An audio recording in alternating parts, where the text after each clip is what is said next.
ભારત માતા કી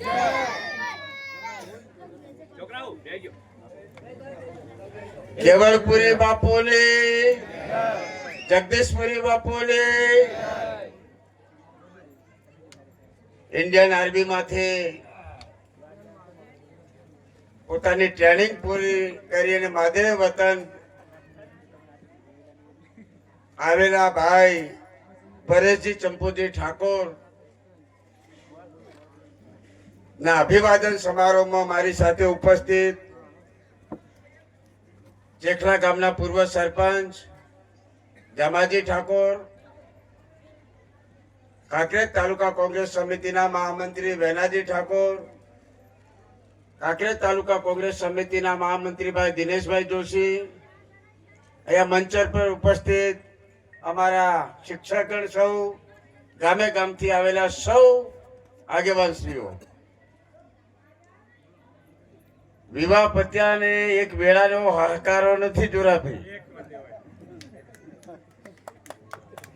પણ ઉત્સાહ દરેક સમાજમાં છે. ત્યારે થરા બે દીકરાઓનું સન્માન કરીને બોડાલ જોયો છું. બોડાલ થી સીધો અહીં આવ્યો છું અને અહીંથી હજુ અનાવાડા પ્રતિષ્ઠામાં પહોંચવાનું છે.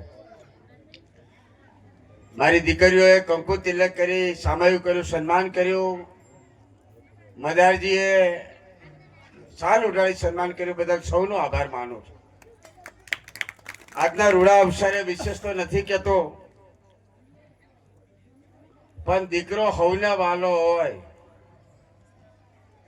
એ કોઈ બે હોય, ગાંડો હોય, ઘેલો હોય બાપજી, પણ માવતરને છોકરો વાલો હોય.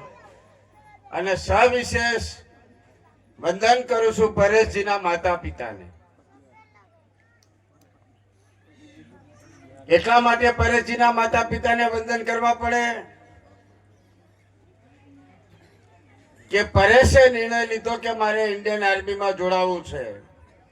ઇન્ડિયન આર્મી શું છે એ માતા પિતાને પરિવાર સારી રીતે જાણે છે. પણ માતા પિતાએ આશીર્વાદ આપી કહ્યું કે પરેશ, તારા નિર્ણય ઉપર તું આગળ વધ. માં કુળદેવીને અમારા આશીર્વાદ તારી સાથે છે. દીકરો 8 મહિના ઘરથી બહાર રહે અને ટ્રેનિંગમાં શું છે એ હું જાણો છે, પરેશભાઈ જાણે છે. ટ્રેનિંગ એટલે શું? સમયસર વહેલા ઉઠી જવાનું,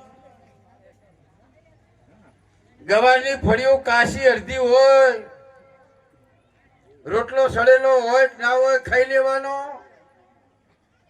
આ એમના જે રેન્જ આઈજી હોય, કર્નલ હોય, એમની એવી ઈચ્છા ના હોય આવું ખવડાવવાનું,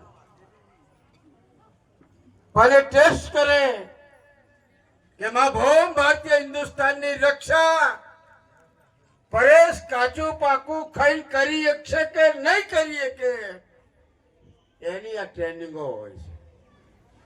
ત્યારે માતા પિતા ખાટલામાં ઊંઘ્યા દીકરાને યાદ કરતા હોય એ વેદના એ મા બાપને ખબર હોય.